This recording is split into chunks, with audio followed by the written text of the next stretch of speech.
Assalamualaikum warahmatullahi wabarakatuh. Apa kabar alit kecil? Alhamdulillah, luar biasa, Allahu Akbar. Hari ini kita akan membahas mengenai kendaraan modern, yakni Transjakarta. Transjakarta, yakni sistem transportasi umum berupa bus rapid transit atau BRT yang beroperasi di Jakarta. Transjakarta merupakan sistem BRT pertama di Asia Tenggara dan Selatan loh. Mari kita kenali sejarah bus Transjakarta. Koridor pertama Transjakarta adalah rute Blok M sampai kota, yang diresmikan pada tanggal 15 Januari 2004. Transjakarta didesain berdasarkan sistem Transmilenio di Bogota, Kolombia. Pada tahun 2013, Transjakarta mulai menggunakan kartu elektronik sebagai pengganti uang tunai. Pada tahun 2020, Transjakarta mulai menerima pembayaran tiket melalui QR Code. Transjakarta juga mulai mengoperasikan bus listrik. Kira-kira layanan bus Transjakarta ada apa saja ya? Ada yang tahu? Angkutan pengumpan. Layanan angkutan umum yang melayani titik pemberhentian di luar jaringan jalur BRT Transjakarta. BRT, layanan angkutan umum yang melayani titik pemberhentian di jalur khusus BRT atau busway Transjakarta. Mikrotrans, layanan angkutan umum pengumpan yang melayani titik pemberhentian sampai ke dalam lingkungan pemukiman. Royal Trans, layanan bus premium yang menawarkan kenyamanan dan fasilitas lengkap untuk menunjang mobilitas di Jakarta. Transjakarta Care, layanan Transjakarta Care merupakan layanan khusus bagi penyandang disabilitas DKI Jakarta untuk menuju halte Transjakarta yang ramah disabilitas.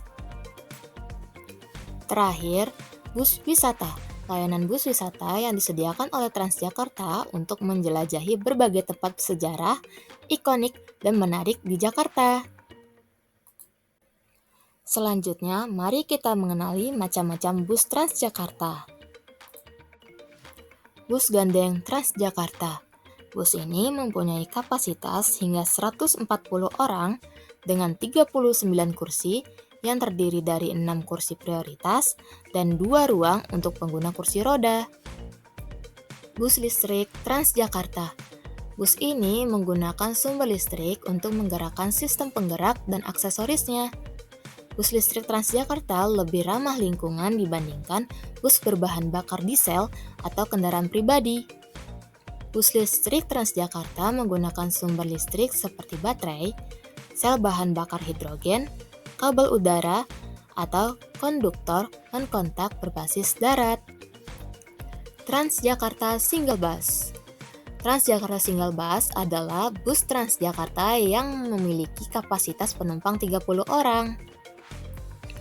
Mini Trans adalah bus kota non-busway bagian dari layanan bus Transjakarta. Keberadaan bus ini merupakan bagian dari peremajaan armada bus-bus kota di Jakarta yang sudah tidak layak seperti Metro Mini. Mini Trans menggunakan bus ukuran sedang seperti Metro Mini. Mini Trans juga menggunakan warna ciri khas oranye. Transjakarta Cares merupakan bus pengumpan atau feeder yang mengantarkan penumpang menuju halte BRT di ujung koridor. Selanjutnya, mari mengenal bagian-bagian dari bus Transjakarta. Alat darurat pemecah kaca.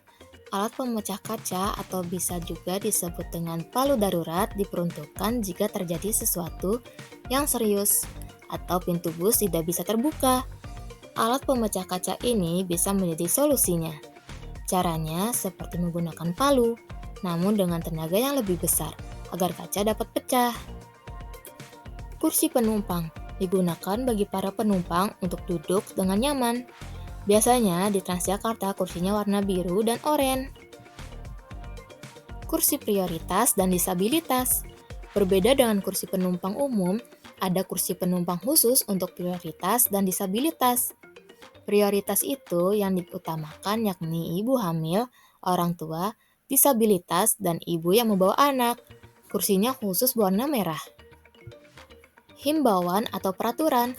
Ada beberapa himbauan di dalam bus, seperti dilarang merokok, membawa senjata tajam, makan atau minum, tidak melakukan perbuatan tercemar atau tidak terpuji, dan utamakan penumpang prioritas serta disabilitas. Handle. Jika bus penuh dan tidak ada kursi untuk duduk, penumpang bisa menggunakan handle sebagai penahan atau penopang tubuh agar tidak terjatuh saat bus sedang berjalan atau mengerem. Area khusus wanita. Untuk mencegah serta menjaga kenyamanan penumpang wanita, pihak Transjakarta membuat ruang atau area khusus untuk wanita. Bahkan ada juga bus dikhususkan wanita yang berwarna pink. Map atau peta. Dikarenakan rute Transjakarta itu luas, maka terbagilah beberapa rute untuk memudahkan penumpang tahu kapan waktu untuk naik, turun, atau transit. Area supir. Ada beberapa bus yang area supirnya terbuka dan disekat. Salah satunya pada video di samping. Di video tersebut, area supirnya disekat. Gunanya tidak ada penumpang yang mengganggu ketika supir tengah mengemudikan bus. Biasanya, bus yang disekat ini memiliki kapasitas penumpang yang lebih banyak, sementara yang tanpa sekat kapasitas penumpangnya jauh lebih sedikit. Pintu otomatis. Tempat keluar masuknya penumpang yang dibuka secara otomatis. Pintu dibuka ketika bus sudah tiba di halte. Kalian harus hati-hati ya, dikarenakan pintu dibuka otomatis, jadi ada batas untuk berdiri. Jika saat pintu terbuka, kalian tidak akan terjepit pintu. Bagian dan fasilitas halte Transjakarta. Mesin kartu elektronik. Jika kita ingin mengecek atau mengisi saldo kartu perjalanan, bisa menggunakan mesin ini. Mesin ini berguna untuk isi ulang saldo kartu dan melihat sisa saldo. Papan pemberitahuan. Papan ini berfungsi untuk memberitahu penumpang untuk arah dan tata letak halte. Jadi, jika penumpang merasa kebingungan di tengah keramaian atau tidak melihat petugas berjaga, penumpang bisa melihat papan pemberitahuan. Gate atau pembatas. Dikarenakan posisi halte yang tinggi, maka dibuat batas atau jarak aman agar keselamatan penumpang terjaga. Jadi, jika bus tiba, pintu otomatis akan terbuka, sehingga tidak membahayakan penumpang. Ruang kepala stasiun atau ruang petugas. Tempat yang digunakan oleh kepala stasiun untuk mengelola karyawan lainnya dan memastikan keselamatan dan kelancaran operasional. Mesin tap in, tap out, dan tap on bus. Ini dia bagian utama jika kalian ingin naik bus, yakni dengan membayar secara tap kartu. Jadi, kartu kalian ditempelkan di bagian mesin yang ada logo kartunya. Maka, otomatis saldo akan berkurang. Ini berlaku ketika naik dan turun bus ya.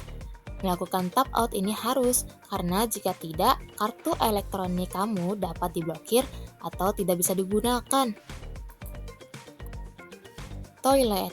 Demi kenyamanan perjalanan, ada fasilitas toilet untuk penumpang yang berpergian. Jadi tidak perlu untuk pergi keluar halte untuk mencari toilet. Tempat duduk. Fasilitas ini berguna untuk menunggu bus. Bukan hanya itu, penumpang bus seperti orang tua, disabilitas, dan ibu hamil bisa menunggu bus dengan duduk tenang. Ini merupakan salah satu upaya yang membuat penumpang merasa nyaman menggunakan transportasi umum. Musola. Bagi muslim dan muslimah yang tengah dalam perjalanan dan ingin menunaikan ibadah sholat, bisa menggunakan fasilitas musola. Ini berguna bagi kita yang ingin menunaikan ibadah tepat waktu. Eskalator. Di beberapa halte tersedia eskalator. Biasanya fasilitas ini menghubungkan antar transportasi seperti Transjakarta ke LRT atau ke pintu keluar. Juga ada beberapa halte yang dibuat bertingkat untuk tempat santai dan menikmati suasana Jakarta. Salah satunya halte Tosari. Area komersial. Selain untuk tempat bersantai, halte Transjakarta juga membantu memfasilitasi beberapa UMKM atau kafe untuk berjualan makanan dan minuman. Ini dia petugas layanan yang berjasa membantu kita dalam perjalanan menggunakan Transjakarta. Petugas penjaga pintu bus. Tugas utamanya adalah menjaga pintu dan memberitahu penumpang arah tujuan bus. Juga membantu langkah penumpang ketika mau menaiki bus. Petugas penjaga halte. Tugas utamanya adalah membantu mengarahkan penumpang. Ketika ada penumpang yang dirasa kesulitan dalam menemukan rute, maka petugas inilah yang membantu penumpang untuk menemukan bus yang sesuai. Petugas penjaga tiket. Tugas utamanya adalah membantu penumpang yang merasa kesulitan dalam mengisi, mengetap kartu, dan menanyakan arah tujuan bus di halte tersebut. Petugas kebersihan. Hal utama yang membuat penumpang nyaman adalah kebersihan, baik di luar maupun dalam halte. Dan inilah tugas dari penjaga kebersihan. Supir bus. Yap, terakhir supir bus. Orang yang mengendarai atau mengoperasikan bus dari halte ke halte. Dengan adanya supir bus, kita bisa sampai ke tempat tujuan. Ini dia manfaat menggunakan transportasi Transjakarta, yakni mengurangi polusi udara, mengurangi kemacetan, hemat waktu dan tenaga, lebih efisien, dan lebih ekonomis. Baik, sekian video hari ini. Sampai jumpa di video selanjutnya. Wassalamualaikum warahmatullahi wabarakatuh.